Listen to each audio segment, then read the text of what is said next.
People welcome back to my channel. Thumbnail చూసి మీకు అర్థమైపోయే ఉంటుంది. సో నేను ఒక ఎక్స్పెరిమెంట్ చేద్దాం అనుకుంటున్నాను. థమ్స్అప్ అండ్ స్ప్రైట్ మిక్స్ చేస్తే ఎలా ఉంటుంది. సో నాకు ఆ డౌట్ ఉంది. చాలా ఎక్సైటింగ్గా అనిపిస్తుంది నాకు కూడా. సో ఇది హిట్ అయిందో ఫ్లాప్ అయిందో ఎండింగ్ వరకు చూడండి. So let's jump in to the video.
చూసారు కదా ఫ్రెండ్స్, థమ్స్అప్లో స్ప్రైట్ మిక్స్ చేసిన తర్వాత బబుల్స్ లాగా ఫామ్ అయింది అక్కడి వరకు, అంతే తప్ప ఫోమ్ లాగా అలాగైతే ఏం లేదు.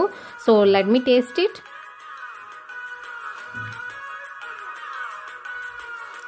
ఇది టేస్ట్ ఎలా ఉందంటే బాగా స్వీట్నెస్ ఎక్కువ అయిపోయింది ఫ్రెండ్స్, ఎందుకంటే స్ప్రైట్ వల్ల అనమాట. అండ్ ఇది కొంచెం కోకోకోలా ఫ్లేవర్ లాగా కూడా ఉంది. సో మరిన్ని ఇంట్రెస్టింగ్ వీడియోస్ కోసం లైక్ చేయండి. అండ్ నా ఛానల్ ఫస్ట్ టైం చూస్తున్నట్టయితే కింద ఉన్న సబ్స్క్రైబ్ బటన్ క్లిక్ చేయండి.